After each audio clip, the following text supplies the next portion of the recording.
अस्सलाम वालेकुम student, I am Siyad Naeem, your tutor code 1423 English. पिछले चंद दिनों से हम अपना लेक्चर कर रहे थे टेंसेस के बारे में, तो उसमें आपने को मैंने कुछ टेंसेस करवाए, तो उसी सिलसिले को आप बरकरार रखते हुए आज हमने करने हैं डायरेक्ट इनडायरेक्ट, जो कि आपके सिलेबस में शामिल है। उम्मीद करता हूँ कि आपको ये समझाएं आएंगे। तो लेक्चर को स्टार्ट करने से पहले फिर वही इल्तिमास है आपसे कि इसको आपने सब्सक्राइब और लाइक और शेयर करना है। तो आइए बगैर किसी देर के अपने लेक्चर को स्टार्ट करते हैं। आपने मेरे लेक्चर को बार बार सुनना है और इसको नोट डाउन कर लेना है। तो आइए देखते हैं। देखिए जी, आज हम करेंगे डायरेक्ट इनडायरेक्ट, और इसको नरेशन भी कहते हैं। नरेशन लफ्ज जो है वो नरेट से लिया गया है, इसका मतलब होता है बयान करना। जब कोई भी बंदा बात करता है तो वो स्टेटमेंट देता है, वो बयान ही होता है उसका। तो नरेशन उसी से निकला है। तो किसी भी इंसान की हुई बात को करने के दो तरीके होते हैं। जब कोई बंदा किसी बात को सुनता है तो आगे जब पहुंचाई जाती है उसके दो तरीके होते हैं। या तो बंदा वो बात बिल्कुल वैसी की वैसी आगे पहुंचा देता है, या फिर बात जो है अपने लफ्जों में आगे पहुंचाता है। उसमें वैसी की वैसी होती है, अपने अल्फाज होते हैं, मफहूम वही होता है। अगर इसको ऐसे देख लेते हैं हम लोग कि जैसे कायदे के फरमूदात हैं, तो वो हम कोटेशन की सूरत में लिखेंगे। जैसे उन्होंने बोले थे अल्फाज वैसे ही लिखेंगे, उनमें अपनी तरफ से कोई लफ्ज नहीं शामिल करेंगे। या हदीस मुबारक है, ठीक है, तो उनमें अपनी तरफ से कोई चीज शामिल नहीं करते, तो वो डायरेक्ट होती है। इनडायरेक्ट भी ये कह सकते हैं कि हम अपने अल्फाज में बयान कर सकते हैं, मफहूम बयान कर सकते हैं। तो इसी को हमने देखना है। देखिए, डायरेक्ट स्पीच होता है, ठीक है, बिना वास्ता, बगैर किसी वास्ते के। डायरेक्ट स्पीच बिना वास्ता, ठीक है, या हू बाहू वैसी की वैसी, यानी कि जैसी बात हुई वैसी बयान कर दी। इनडायरेक्ट स्पीच होती है बिल वास्ता, ठीक है, बिल वास्ता कर सकते हैं इसको, ठीक है, बिल वास्ता, या अपने अल्फाज में। अच्छा, बिल वास्ता ये होती है कि आपने अपने अल्फाज में बात बयान करनी, इनडायरेक्ट स्पीच होती है, ठीक है। और जो इनडायरेक्ट स्पीच होती है वो बिला वास्ता होती है, बगैर किसी वास्ते की होती है, आपने वैसी बात आगे बयान कर देनी होती है। अब इसमें एक सेंटेंस होता है, इसमें दो पार्ट्स होते हैं एक सेंटेंस में।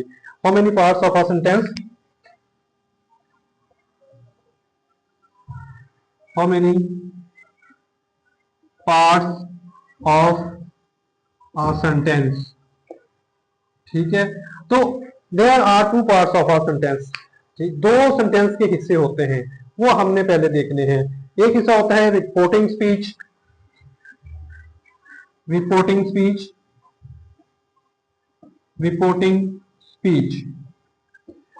स्पीच होता है जो कॉमा से बाहर वाला हिस्सा होता है, कॉमा से बाहर वाला हिस्सा। और एक होता है रिपोर्टेड स्पीच,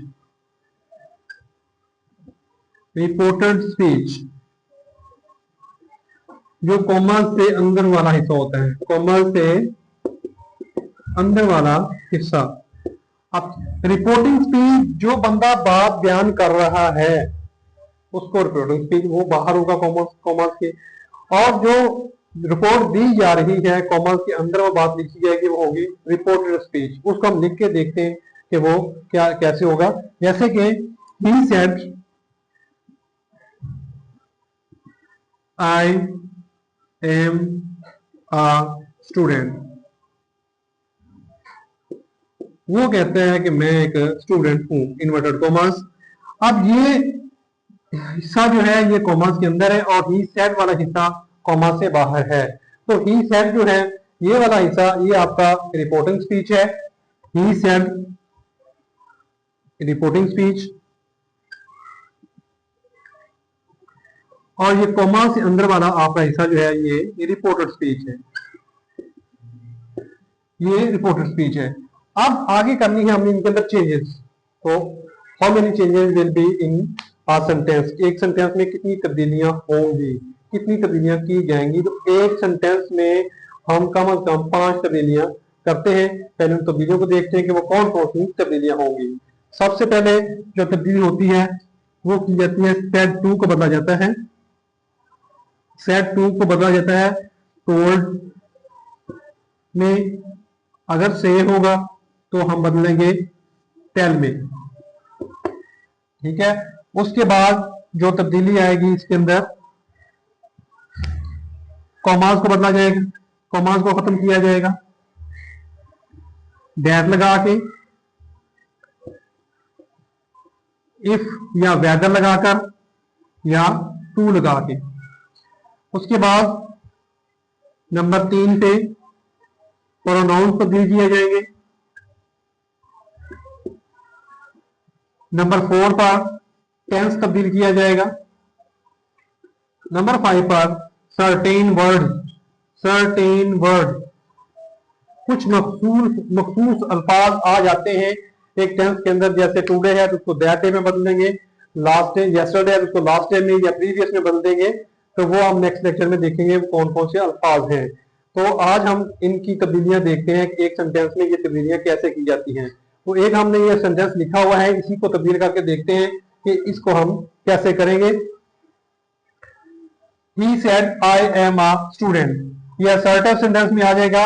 तो he said को हम करेंगे he, कि said को told में बदलना था हमने, he told। सादा फिक्रात के अंदर सिंपल सेंटेंस में, असर्टिव सेंटेंस के अंदर हम जब कॉमास को खत्म करते हैं तो दैट लगाते हैं, that I am a student. जो प्रोनाउंस होते हैं, अब इनकी 3 काइंड है, 3 किस्में हैं प्रोनाउंस। फर्स्ट पर्सन है, सेकंड पर्सन है, थर्ड पर्सन है। ठीक है। अब इनको फर्स्ट पर्सन को हम सब्जेक्ट के मतलब तब्दील करते हैं, सेकंड पर्सन को हम ऑब्जेक्ट के मतलब तब्दील करते हैं रिपोर्टिंग स्पीच के, और जो थर्ड पर्सन होता है वो तब्दील नहीं होता। ये आपको नेक्स्ट लेक्चर में इंशाल्लाह समझाएंगे। फिलहाल हम इसको तब्दील करते हैं। He said I am a student, he told that, I जो है ये फर्स्ट पर्सन में, इसके मतलब he के मतलब तब्दील करूंगा इसको, he। ठीक है। जब said होगा तो फिर टेंस भी तब्दील होता है। ठीक है। say होगा तो टेंस तब्दील नहीं होगा, said होगा तो टेंस तब्दील होगा। He was a student। अब ये इसके अंदर सारी तब्दीलियां हो गई, कॉमा भी खत्म हो गया, प्रोनाउन भी तब्दील हो गया, टेंस भी तब्दील हो गया। ठीक है। और ये आपकी एक मुकम्मल सेंटेंस हो गया। ये असर्टिव सेंटेंस का एक सेंटेंस था।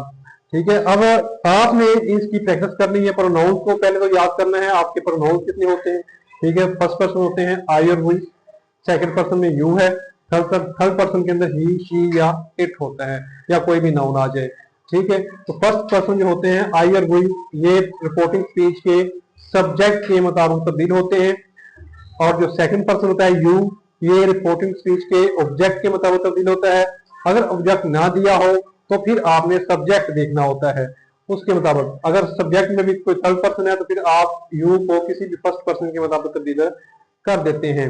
उसके बाद आपने अगर देखना है कि third person he, she, it या कोई नाउन दे आ जाए तो वो तब्दील नहीं होते, वो वैसे के वैसे लिखे जाते हैं।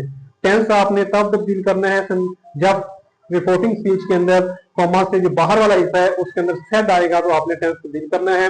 विल से आ जाए या अकेला से आ जाए तो टेंस तब्दील नहीं करेंगे। ठीक है। उसके बाद आपने सर्टेन वर्ड्स को तब्दील करना है। वो सर्टेन वर्ड हम कल देखेंगे कौन कौन से हैं और टेंस को कैसे तब्दील करना है। तो ये एक दफा फिर दोबारा रिपीट कर लेते हैं ताकि आपको मुझे समझ आ जाए कि डायरेक्ट इनडायरेक्ट, इसको नरेशन भी कहते हैं। नरेशन एक नरेट लफ्ज है, उससे लिया गया है, इसका मतलब बयान करना होता है। इसमें 2 हिस्से होते हैं, डायरेक्ट स्पीच, ठीक है, बिलावास्ता यानी कि वैसी की वैसी बात कर देना, ठीक है। इनडायरेक्ट स्पीच, अपने अल्फाज में कोई बात बयान कर देना। उसके बाद है how many parts of a sentence, एक सेंटेंस के कितने हिस्से होते हैं। तो एक सेंटेंस के 2 हिस्से होते हैं, एक होता है रिपोर्टिंग स्पीच। रिपोर्टिंग स्पीच जो होता है वो कॉमा से बाहर वाला हिस्सा होता है, और जो रिपोर्टेड स्पीच होता है वो कॉमा से अंदर वाला हिस्सा होता है। ठीक है।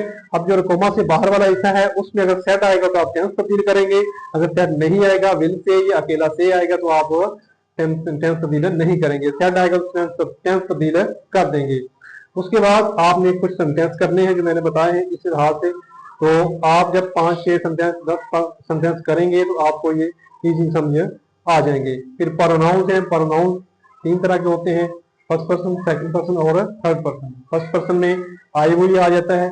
ठीक है। उसके बाद इनकी हालतें, इनकी जो केसेस हैं वो याद करनी है, जैसे कि पहले सब्जेक्टिव केस है, उसके बाद पॉजिटिव केस है, उसके बाद इसके ऑब्जेक्टिव केस है, उसके बाद रिफ्लेक्सिव केस है। तो इनको याद करना है। ये 4 हम कल देखेंगे और टेंस की तब्दीली कल देखेंगे। उम्मीद करता हूँ कि आपको ये मेरा लेक्चर जो है वो समझ आया होगा, और आपने इस लेक्चर को बार बार सुनना है, दोहराना है, नोट डाउन करना है। जो चीज आपको समझ ना आए वो मुझे कमेंट सेक्शन में या अपने व्हाट्सएप ग्रुप जो बना हुआ है उसके अंदर पूछ लेना है। ठीक है, अल्लाह हाफिज।